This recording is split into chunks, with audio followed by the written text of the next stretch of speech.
मी स्वतःला छत्रपती शिवरायांचा मावळा समजतो आणि त्यांच्या स्वराज्यातील आया बहिणीवरती खाणेरी नजर टाकतो. मी स्वतःला छत्रपती शिवरायांचा शिवभक्त समजतो आणि नाक्यावरती बसून मुलींची छेड काढत असतो.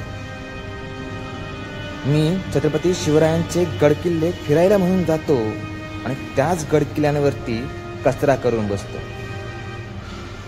मी छत्रपती शिवरायांचे गडकिल्ले पाहायला म्हणून जातो आणि पाहता पाहता त्याच गडकिल्ल्यांवरती दारूच्या बाटल्या आणि सिगरेट ओढत बसतो.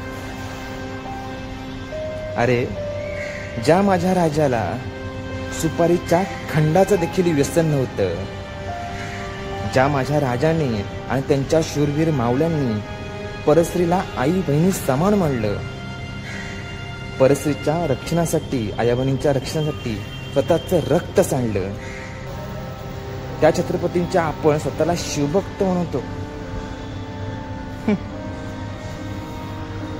खरा शिवभक्त तोच जो छत्रपती शिवरायांच्या आदर्शांवरती चालतो.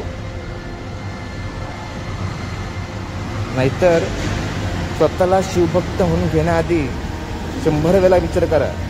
म्हणून खरंच स्वतःला शिवभक्त आणि मावल्या म्हणण्याआधी स्वतःचीच लाज वाटू द्या की आपण त्यांच्या आदर्शांवरती चालतोय की नाही, हे जरा लक्षात घ्या. जय शिवराय.